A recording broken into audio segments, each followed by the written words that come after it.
পাকিস্তানকে নিজেদের ঘরের মাটিতে হোয়াইট ওয়াশ করে সিরিজ জিতেছে বাংলাদেশ দল। আর সিরিজ জয়ের সাথে সাথেই ক্যাপ্টেন শান্তকে অভিনন্দন জানিয়েছেন অন্তর্বর্তীকালীন সরকারের প্রধান উপদেষ্টা ডক্টর মোহাম্মদ ইউনূস। হাসিনা সরকারের পতনের সাথে সাথে যেন সুদিন ফিরেছে বাংলাদেশ ক্রিকেটেও। তৎকালীন বিসিবি সভাপতি নাজমুল হাসান পাপন কথা বলছেন প্রধানমন্ত্রী হাসিনার সাথে। হাসিনার শাসনামলেই বাংলাদেশ কোনো ম্যাচ জিতলে দেখা মিলত এই দৃশ্যের, ঢালাও করে প্রচারও করা হতো গণমাধ্যমে। তবে ডক্টর ইউনূস এর ব্যতিক্রম। ক্যাপ্টেন শান্তর সাথে প্রধান উপদেষ্টার কথা বলার বিষয়টি নিশ্চিত করেছেন বিসিবির cricket operations manager Shahriar Nafiz.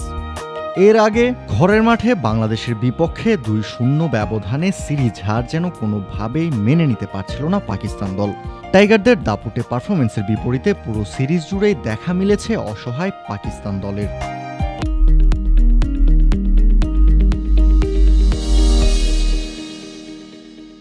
ব্যাটে বলের লড়াইয়ে তো অবশ্যই, মাঠেও তারা নিয়েছে একের পর এক ভুল সিদ্ধান্ত।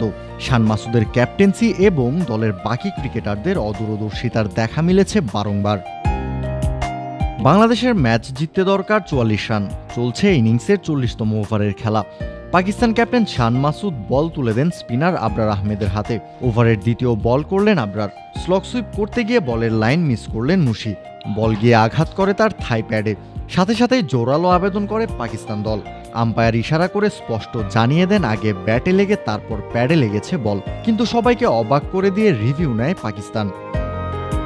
রিপ্লেতেও দেখা যায় বল আগে ব্যাটে লেগেছে। উইকেট পেতে মরিয়া হয়ে একটা রিভিউ হারায় শান মাসুদের দল। ঠিক পরের বলে আবার সুইপ করেন মুশি। আবারও জোরালো আবেদন পাকিস্তানের, আবারও রিভিউ নেয় তারা।